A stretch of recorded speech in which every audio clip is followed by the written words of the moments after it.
तीन आमदार आणि किशोरी पेडणेकर यांनी आज मुख्यमंत्री फडणवीसांची भेट घेतली। ठाकरे गटाचे आमदार अनिल परब, सुनील प्रभू आणि अजय चौधरी आणि किशोरी पेडणेकर यांनी मुख्यमंत्र्यांची भेट घेतली आहे। काल शिंदे पवारांची भेट झाली आणि आज ठाकरेंचे आमदार फडणवीसांना भेटले आहेत। 2 दिवसातल्या या 2 भेटींमुळे राजकीय चर्चांना मात्र उधाण आलंय। ठाकरेंच्या शिवसेनेच्या आमदारांनी आज मुख्यमंत्र्यांच्या दालनामध्ये जाऊन फडणवीसांची भेट घेतली।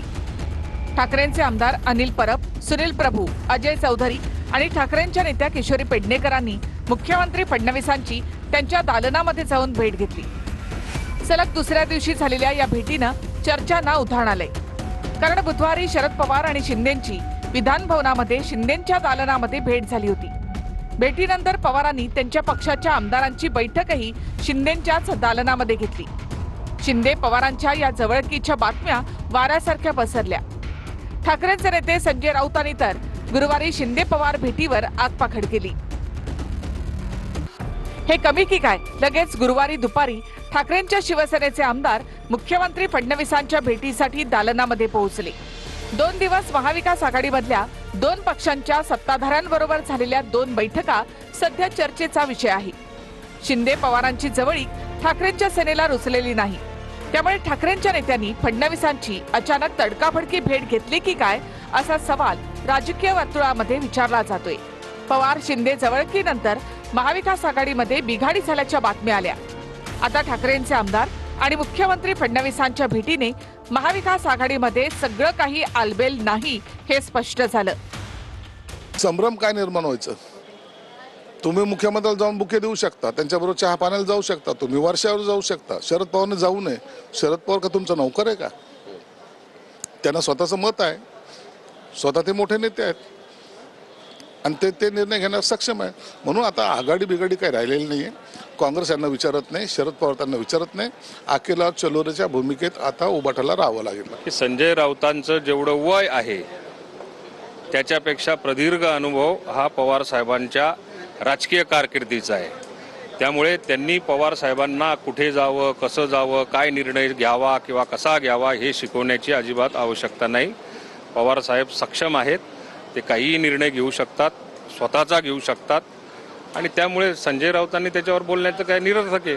राहिला प्रश्न आघाडीमध्ये बिघाडी ही कधीच झालेली आहे, आघाडीमध्ये बिघाडी ही कधीच झालेली आहे। 2 दिवस 2 मोठ्या भेटीगाठी सध्या महाराष्ट्राच्या राजकारणामध्ये चर्चेचा विषय ठरलाय। या 2 भेटी महाविकास आघाडीचं भविष्य ठरवणाऱ्या ठरतील का असा प्रश्न उपस्थित होतो।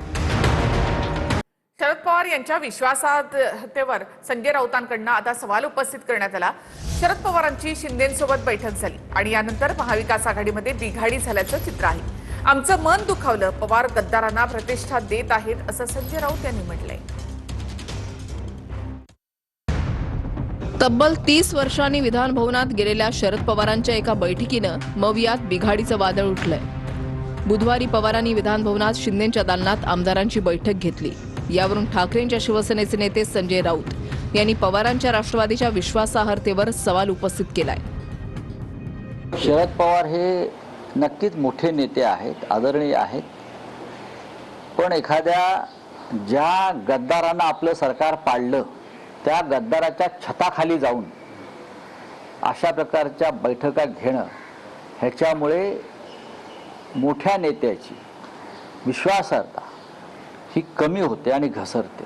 पण एकनाथ शिंदेंच्या दालनामध्ये तुम्ही जाता आणि तुमच्या पक्षाची बैठक घेता, हे बाब शिवसेनेला दुखावणारी आहे। काल विधान भवनामध्ये पवार गेले, त्याचवेळी उपमुख्यमंत्री शिंदे कॅबिनेट बैठक सोडून त्यांना भेटायला आले। त्यावेळी शिंदेंच्या दालनातच दोघांची बैठक झाली। त्यावरून संजय राऊतांनी हल्लाबोल केलाय। अख्खं विधान भवन का ओस पडलं होतं का? समोर राष्ट्रवादी भवन आहे, समोर वायवी चव्हाण प्रतिष्ठान आहे। आम्ही जर असतो तर आम्ही अजित पवारच्या दालनात जाऊन आमच्या पक्षाची बैठक घेतली नसती आणि त्या दृष्टीनं त्यांनी शरद पवारांशी बेईमानी केलेली हे आम्ही लक्षात ठेवलं असतं आणि आम्ही ते पथ्य पाळलं असतं, नक्कीच पाळलं असतं। त्याच्यामुळे महाविकास आघाडीतल्या अनेक घटकांनी पथ्य पाळायला पाहिजे। संभ्रम काय निर्माण व्हायचं? तुम्ही मुख्यमंत्र्याला जाऊन बुके देऊ शकता, त्यांच्याबरोबर चहा पाण्याला जाऊ शकता, तुम्ही वर्षावर जाऊ शकता. शरद पवारने जाऊ नये. शरद पवार का तुमचा नौकर आहे का? त्यांना स्वतःचं मत आहे, स्वतः ते मोठे नेते आहेत आणि ते निर्णय घेण्यास सक्षम आहे. म्हणून आता आघाडी बिघाडी काही राहिलेली नाही आहे. काँग्रेस यांना विचारत नाही, शरद पवार त्यांना विचारत नाही. अकेला चलोरेच्या भूमिकेत आता उभाटाला राहावं लागेल. परंतु ह्या पुढच्या काही महिन्यांमध्ये नक्कीच आपल्याला काही महत्त्वाचे निर्णय झालेले दिसतील. काही अतिशय चांगल्या महायुतीच्या दृष्टीने चांगल्या घडामोडी ह्या घडलेल्या आपल्याला दिसतील. आणि मला वाटतं महायुती जी आज मजबूतीने राज्यामध्ये उभी आहे, एनडीए आज देशामध्ये मजबूतीने उभा आहे, त्याची ताकद वाढण्याचं काम हे काही महिन्यांमध्ये आपल्याला होताना दिसेल. शरद पवार आणि एकनाथ शिंदे साहेब अगर भेटले असतील आणि त्यांच्या काही, कारण की ते राज्याचे उपमुख्यमंत्री आहेत, त्यांच्याकडे काही काम असेल, भेटणं म्हणजे चुकीचं होतं असं मला वाटत नाही. गेल्या काही दिवसांपासून शरद पवारांचे खासदार एनडीए सोबत जाणार अशा चर्चा राजकीय वर्तुळात सुरू होत्या. त्यानंतर लगेच विधान भवनात झालेल्या शरद पवार आणि शिंदेंच्या भेटीनं खळबळ माजली आहे. सलग घडणाऱ्या घटनांमुळे मवियात अनिश्चिततेचं वातावरण निर्माण झालंय. याचा स्फोट आज संजय राऊतांच्या वक्तव्यानं झालाय. राऊतांच्या वक्तव्यानं मवियामध्ये बिघाडीचे साफ संकेत समोर आले. त्यामुळे ठाकरेंची शिवसेना मवियात राहणार की नाही अशा चर्चा आता सुरू झाल्या. चिंताजनक खबर निश्चित आहे की त्यांचे 5 ते 6 खासदार अस्वस्थ आहेत. काय करतील माहीत नाही. आणि त्याकरता त्याच्या मागं मोदी शाह सरकार हात धुवून पडलेलं आहे की त्यांना विरोधी पक्ष अस्तित्वात असावा अशी त्यांची इच्छा आहे. जे उद्धवजींच्या शिवसेनेची केलं ते पवार साहेबांच्या एनसीपीचे होऊ शकतं. 5 ते 6 खासदारांना भाजपमध्ये घेण्याचा प्रयत्न सुरू आहे की एकनाथ शिंदे? मला माहित नाही, पण ते सोडून जाण्याच्या एक अस्थिर परिस्थिती, एवढंच मी म्हणतो. सोडून जातील की नाही मला माहित नाही, पण अस्थिर आहेत असं मी ऐकतोय. पृथ्वीराज चव्हाण जो दावा करतात त्यामध्ये काही सत्य वाटतंय का तुम्हाला? ते आता कुणी काही दावा करेल ना, मी कुठं आता ते माझं म्हणणं असं आहे की ते काय दावा करतात हे त्यांनाच विचारलं पाहिजे. 8 जण एकत्र येऊन एकाच फ्रेम मध्ये एकाच व्हिडिओत येऊन म्हणणार की आम्ही शरद पवारांसोबत आहे. 100% 8चे 8 खासदार एकत्रच आहोत. ह्याच्यात तुम्हाला कुठेही काही कमी दिसणार नाही, कुठं काही होणार नाही. 100% बरोबर. शरद पवारांची साथ सोडणार नाही? नाही, 100% नाही हो, कोणीच नाही सोडणार. तुम्ही जे विधान करतात की तुमचे खासदार सोडून, त्यांना तुम्ही काय सल्ला देणार? नाही, मी त्यांना सल्ला एवढाच देणार की आपलं घर सांभाळा, दुसऱ्याच्या घरात काय डोकावू नका. शरद पवार यांच्या भेटीवरून उपमुख्यमंत्री शिंदेंनी स्पष्टीकरण देत राऊतांवर टीका केली. पाहूया. शरद पवार राज्याचे मोठे नेते आहेत. ते आमच्या दालनात आले म्हणून त्यांचं स्वागत करण्यासाठी मी तिथे गेलो. ही महाराष्ट्राची राजकीय संस्कृती आहे, ती आम्ही जपतोय. आता यामुळे ज्यांच्या कुणाच्या पोटात दुखत असेल, मानसिक स्वास्थ्य बिघडलं असेल, त्यांच्यासाठी आम्ही मुंबई आणि ठाण्यात अनेक आपला दवाखाना सुरू केले. तिथे त्यांनी जावं आणि उपचार करून घ्यावे. हा एक प्रकारचा कद्रूपणा झालाय. अशा लोकांकडे आम्ही दुर्लक्ष करतो.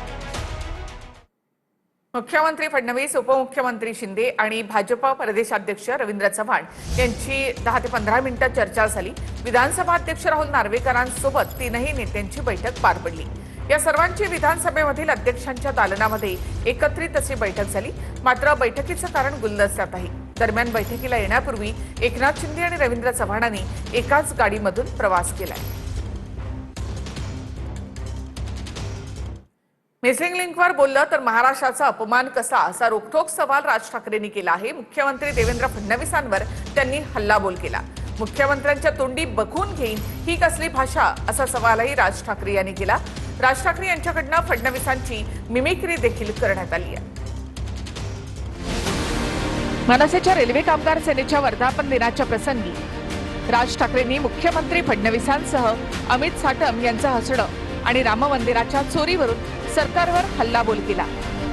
मिसिंग लिंक जवळ दरड कोसळल्यानंतर फडणवीसांनी महाराष्ट्राचा अपमान करू नका असं वक्तव्य केलं होतं. त्यावर राज ठाकरे यांनी कसला अपमान असा सवाल उपस्थित केला. अरे देवेंद्र फडणवीसला शिव्या द्या, त्याला सवय आहे, शिव्या प्रूफ आहे मी. कारण जीवनात एकच गोष्ट शिकलो, आजपासून 10 वर्षांनी हे शिव्या देणारे दिसणार नाही. मला बदनाम करा पण महाराष्ट्राला बदनाम करू नका. स्वतःच्या अंगाशी आल्यावरती ते राजकारण, विरोधकांचं राजकारण असं कसं होईल? आणि काय म्हणतायत म्हणे, एक वेळ मला बोला पण महाराष्ट्राचा अपमान मी सहन करणार नाही. वा रे वा. ऐसे कुछ भाड़े के टट्टे इस मिसिंग लिंक के बारे में भी पैसा ले लेकर सोशल मीडिया पर लिख रहे थे उनको भी कह देना चाहता हूं, अगर महाराष्ट्र का अपमान करोगे छोड़ूंगा नहीं. मुख्यमंत्री आहेस ना तू, बघून घेऊ. वाक्य संपल्या हिंदीतून सुरू झाले. मिसिंग लिंक के बारे में अगर कोई राजनीति करे, कोणासाठी हिंदी बोलणार? समोरचे आमदार मराठी, महाराष्ट्राची महाराष्ट्राच्या विधानसभेमध्ये आमचा मुख्यमंत्री, महाराष्ट्राचा मुख्यमंत्री हिंदीत बोलतो. कशासाठी? कोणाला सांगायचं होतं? कदाचित आपल्याच पक्षातल्या वरच्या लोकांना सांगायचं असेल. बघून घेईन. दुर्घटना नैसर्गिक बोलल्यावरून सुद्धा राज ठाकरेंनी तोफ डागली आहे. मला वाटतं ही नैसर्गिक आपत्ती आहे. आपलं सर्वांचं काम हेच आहे की फक्त राजकारण न करता या ठिकाणी सगळ्यांनी सहकार्य करतोय. तुम्ही काय अमरपट्टा घेऊन आलेला नाही आहात. उद्या तुम्ही विरोधी पक्षात जाल आणि ज्यावेळेला अशा काही घटना घडतील तेव्हा तुम्ही राजकारण करू नका. तेव्हाही सांगा लोकांना की नाही नैसर्गिक आहे, तुमचं सरकार आहे म्हणून सगळं नैसर्गिक, त्याच्यावर राजकारण करू नका, त्याच्यावर कोणी बोलायचं नाही. दुसऱ्या पक्षांची सरकार असली की हे यांचं राजकारण सुरू करणार. हा कुठचा प्रकार? तर राम मंदिरावर बोललो तर धर्माचा अपमान कसा, असा रोखठोक सवाल राज ठाकरे यांनी केला. राम मंदिराच्या चोरीबद्दल बोललो की म्हणजे धर्माचा अपमान. अरे चोरी आहे ना ती, ह्याचा धर्म कुठे आला? तिथे ज्या वेळेला 1400 कोटी रुपये ज्यावेळेला चोरले जातात, जे श्रद्धेने त्या मंदिरासाठी दिलं त्याची जर समजा चोरी होत असेल त्याच्याबद्दल बोलणार नाही, बोलायचं नाही. भारतीय जनता पक्षाचा खासदारच पहिलं बोलला की राम मंदिरात चोरी झाली म्हणून. आम्ही बोललो, हा देश बोलला. इतर राजकीय पक्षाचे कोणी लोक होते ट्रस्टी म्हणून. तिथे ट्रस्टी कोण आहेत? 15 ट्रस्टी आहेत तिकडे. 15 ट्रस्टी पैकी त्यातले जवळपास 12 हे केंद्र सरकार नेमतं आणि त्या 12 पैकी केंद्र सरकारने जी नेमलेली माणसं आहेत ती RSSशी संबंधित आहेत, विश्व हिंदू परिषदेशी संबंधित आहेत, भाजपशी संबंधित आहेत, बाकी कोणीच नाहीये. याच वेळी भावना शून्य आमदार असं म्हणत राज ठाकरेंनी अमित साटम यांच्यावर टीका केली.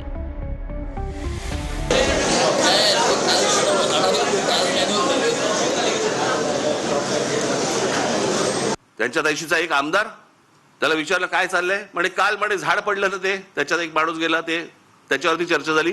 आज तो ते गटारातला तो मुलगा पडला त्याच्यावरती चर्चा झाली आणि हसतायत. भावना शून्य, आणि भावना शून्य एवढ्यासाठीच कारण तुम्हाला किंमत नाही. भाजप नेते विनोद तावडेंनी आज एकनाथ खडसे यांची भेट घेतलेली आहे. मुंबईमध्ये विनोद तावडे आणि एकनाथ खडसे यांच्यामध्ये चर्चा झाली. खडसे पुन्हा भाजपमध्ये प्रवेश करणार अशा चर्चांना त्यानंतर उधाण आलंय. भाजपचे राष्ट्रीय नेते आणि खासदार विनोद तावडे आणि ज्येष्ठ नेते एकनाथ खडसे यांची मुंबईमध्ये भेट झाली.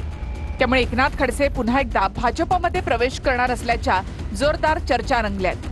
यापूर्वीच खडसे यांच्या भाजप प्रवेशाबाबत अमित शहा आणि JP नड्डा यांच्याशी सविस्तर चर्चा झाली होती. दिल्लीमधील या वरिष्ठ नेत्यांनी एकनाथ खडसेंच्या प्रवेशाला हिरवा कंदीलही दाखवला होता. पण राज्यातील बड्या नेत्यांच्या विरोधामुळे हा प्रवेश रखडल्याची चर्चा त्यावेळेला राज्यात रंगली होती.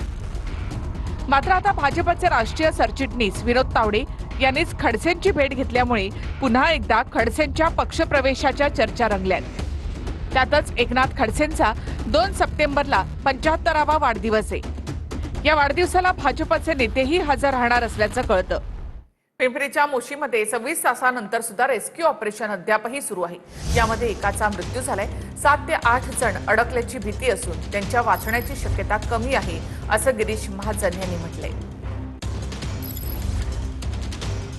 82 सालापासून म्हणजे 47 वर्ष झाले हा कचरा डेपो त्या ठिकाणी होता आणि इतका मोठा डोंगर झाला होता आणि पाऊस एका दिवसामध्ये 1.5 दिवसामध्ये जवळपास 635 मिलीमीटर पाऊस त्या ठिकाणी झाला 1.5 दिवसामध्ये. आणि त्यामुळे तो ढिगारा पूर्ण खाली ताकदीने आला आणि आत्ताच 12 महिन्यापूर्वी बांधलेली बिल्डिंग होती, मोठी इमारत होती, ती डायरेक्ट त्याच्या इतक्या फोर्सने आली. जसं लँडस्लायडिंग होतं तसं तो कचरा पूर्ण खाली आला आणि ती इमारत अशी होती तर ती अशी होऊन गेली, म्हणजे पूर्ण दाबली गेली. आणि त्यात जवळपास आता मला वाटतं की आता काही शक्यता कमी वाटते. 7-8 लोक अजून खाली आहेत पण ते वाचतील कारण त्यांना कुठे ऑक्सिजन मिळत नव्हता. इतका दुर्गंधी त्या ठिकाणी की आपण थांबू शकत नाही. तरी मी रात्रभर तिथे 8-10 तास मी स्वतः त्या ठिकाणी उभा होतो. पिंपरी चिंचवडच्या मोशीत कचऱ्याचा ढिगारा कोसळून इमारत पडल्यानं एकाचा मृत्यू झालाय. या दुर्घटनेत अद्यापही 7 ते 8 जण अडकल्याची भीती असून बचाव कार्य युद्धपातळीवर सुरू आहे. आतापर्यंत 9 जणांची सुखरूप सुटका करण्यात आली आहे. तर लष्कर, अग्निशमन दल आणि NDRF कडून 22 तासांपेक्षा जास्त वेळ रेस्क्यू ऑपरेशन सुरू आहे. अंदर के हालात, पूरी बिल्डिंग कोलैप्स हो रखी है, पूरे मलबे से दबी हुई है एंड बॉडीज हमने ट्रेस करी हैं, 3 के करीब कर ली, जिसमें से 1 निकाली है। कल से ऑपरेशन चल रहा है, तो 4 लोग तो पहले ही निकल गए थे, 9 को हमने सेफली निकाला है। अभी मतलब 7 या 8 का फिगर चल रहा है। घटनास्थळावर कालपासून संबंधित कर्मचाऱ्यांचे नातेवाईक डोळे लावून बसलेत। घटनास्थळावर आलेल्या नातेवाईकांना अश्रू अनावर झालेत। कचऱ्याचा ढिगारा कोसळून पडलेली इमारत 2 वर्षांपूर्वी बांधली आहे। हजारो टन कचरा इमारतीवर आल्यानं इमारत कोसळल्याची माहिती देण्यात आली आहे। तर पिंपरी चिंचवड पालिकेचा या ठिकाणी कचरा डेपो आहे। कचरा डेपो परिसरातल्या या इमारतीमध्ये कॅन्टीन आणि कार्यालय होतं। कचऱ्याच्या ढिगाऱ्यावरच वेस्ट टू एनर्जी प्रकल्प राबवणाऱ्या अँटनी लॉरा या कंपनीनं ही इमारत उभारली होती। इमारत पडल्यानंतर रेस्क्यू ऑपरेशनसाठी अधिकाऱ्यांकडून लाईव्ह डिटेक्टरची मदत घेण्यात येते। गेले काही दिवस सातत्यानं पाऊस येत असल्यानं या इमारतीवर कचऱ्याचा एक डोंगर कोसळला। तर ही घटना नैसर्गिक आपत्ती असल्याचं पिंपरी चिंचवड पालिका आयुक्त विजय सूर्यवंशी म्हणाले। कचरा नव्हता, बिल्डिंगचं व्यवस्थित प्लॅनिंग करून बिल्डिंगचं फाउंडेशन वगैरे सगळं व्यवस्थित केलेलं आहे। सर प्लॅनिंग असतं तर हा दुर्घटना झाली। सर सगळ्यात महत्त्वाचं हा नैसर्गिक आपत्ती आहे। राज्यामधल्या पूरस्थितीवरून विधानसभेमध्ये सध्या जोरदार राडा झालाय। भास्कर जाधवांनी पूरस्थितीचा मुद्दा उपस्थित केल्यानंतर गोंधळ झाला। आदित्य ठाकरे आणि भाजप आमदार अतुल भातखळकर यांच्यामध्ये हमरीतुमरी झाली। उत्तर देण्यासाठी कॅबिनेट मंत्री कुठे आहेत असा सवाल भास्कर जाधवांनी केला। 2 उपमुख्यमंत्री आहेत कुठे असा सवाल त्यांनी केला आहे। ज्यांना विरोधी पक्षनेता होण्याची भयंकर आस लागलेली आहे त्यांना या राज्याचे मदत पुनर्वसन 2 मिनिटं मदत पुनर्वसन मंत्री कोण आहे हे माहित नाहीये। क्रमांक 1, राज्य सरकार संवेदनशील पद्धतीने चर्चेला उत्तर देत असताना सरकार बेताल आहे, उद्दाम आहे, अशा 2 मिनिटं अशा प्रकारची असंसदीय जाधव साहेब चालू करा आपण। एवढी अध्यक्ष महोदय इथे सत्ताधारी पक्षातून तुम्ही सांगू नाही शकत राम मंदिर लुटणार चला बसून घ्या, राम मंदिर बसून घ्या सगळे। चला नीट बोला, नीट बोला, नीट बोला, नीट बोला। वय बघा तुमचं लय उर्मट आणि घमेंडखोर नुसता बसलाय कोपऱ्यात। प्रत्येक वेळी असा अहंकार असो तुम्ही पण तुम्हाला अधिकार कोणी दिला? जाधव साहेब आपण चालू तुम्हाला करा। अधिकार कोणी दिला यांना बोलायचा? राम मंदिर जाधव साहेब आपण बोला। अरे राम मंदिराचे चोऱ्या करणारे आहेत तुम्ही। चंदा चोरा ठीक आहे, बसून घ्या। नांदेडच्या विष्णुपुरीमधील SGS कॉलेज समोरील उड्डाणपुलाचा साईडचा भाग कोसळलेला आहे। ढिगारा रस्त्यावर आला, सुदैवानं कोणतीही जीवितहानी यामध्ये झाली नाही। वर्षभरापूर्वीच या उड्डाणपुलाचं काम पूर्ण झालं होतं।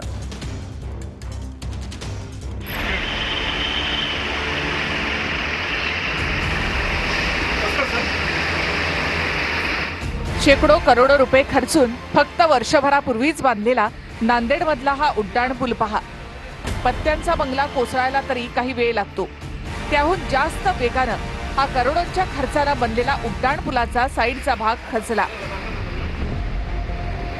विशेष म्हणजे कोणताही पाऊस नसताना सुमार काम आणि बेसुमार निकृष्ट माल, त्यामुळे उड्डाणपूल साईडचा हा भाग कोसळल्याचं बोललं जातं।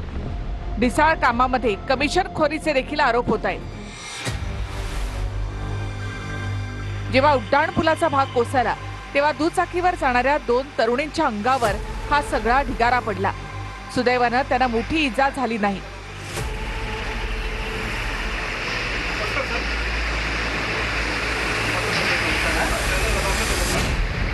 पुलाचा भाग कोसळल्यानंतर समोर आलेला हा आतला खांब बघा। खांब पाहिल्यास तो गेल्या 15 दिवसांपासून आमरण उपोषणावर होता की काय अशी शंका येईल। आणि हा असा तसा मार्गावरचा उड्डाणपूल नाही, तर राष्ट्रीय महामार्ग 361 वरचा उड्डाणपूल आहे।